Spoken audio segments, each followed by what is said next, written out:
I'm not someone who cries easily. For years, I got used to holding everything in, suppressing emotions, moving forward as if nothing in this world could touch my heart anymore. But then, that moment, when I first set foot in Tibet, I cried.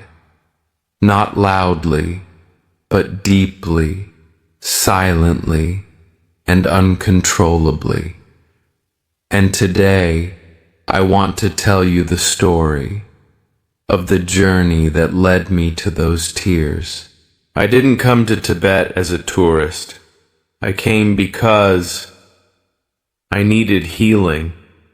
After years of struggling through life with grief, loss, and an existential crisis, I felt like I had lost connection with everything.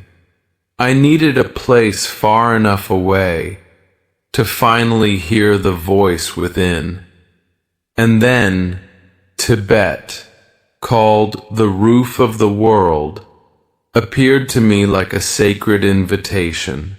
The flight from Kathmandu, Nepal, to Lhasa was one of the strangest flights I've ever taken.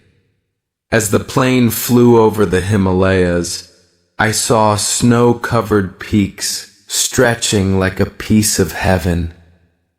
I remember pressing my forehead against the window, and in that moment, something stirred in my chest, as if my soul was slowly waking up.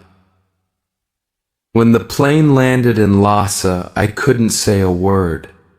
Not because of the thin air, but because of something deeper, something moving inside me. But I didn't cry at the airport, nor at the hotel. I cried when I stood for the first time at the foot of Jokhang Temple, the most sacred temple in all of Tibet. I saw hundreds of pilgrims prostrating on the cold stone ground, repeating the same movements over and over for hours. Some had traveled for thousands of kilometers on foot, bowing every few steps just to reach this temple. Some had lost a leg, but still pressed their foreheads to the stone floor, with a faith that couldn't be shaken. I stood there, small and overwhelmed, in the midst of that crowd. And suddenly, the tears came. No one asked me why I cried, but I knew what I was witnessing was sacred.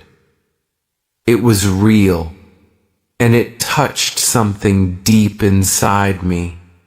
It was faith, something I had lost long ago. That night, I sat alone by the window in my hotel room in Lhasa. Outside, the wind was cold, and the stillness was almost otherworldly.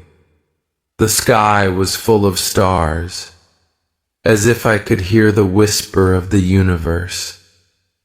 I closed my eyes, and for the first time in years, I didn't feel empty.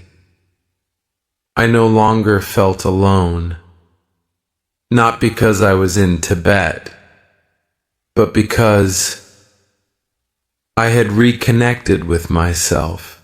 Tibet taught me many things, not through words, but through presence. I learned that some places aren't meant to be visited. They are meant to be listened to. I learned that faith isn't something you find in books. It lives in each breath, in every grounded step. And most of all, I realized that sometimes you need to travel very far just to come home to yourself. When I left Tibet, I didn't bring back souvenirs. I didn't take too many photos. The only thing I brought home was a softened heart, a soul that had finally been touched.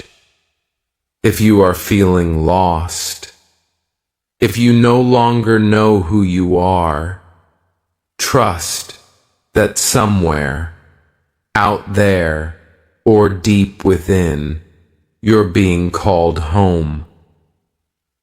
Tibet didn't heal me, but in that sacred land, I finally began to heal myself. Thank you for listening to this episode.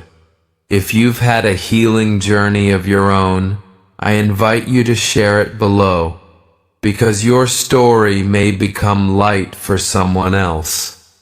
I'll see you in the next episode.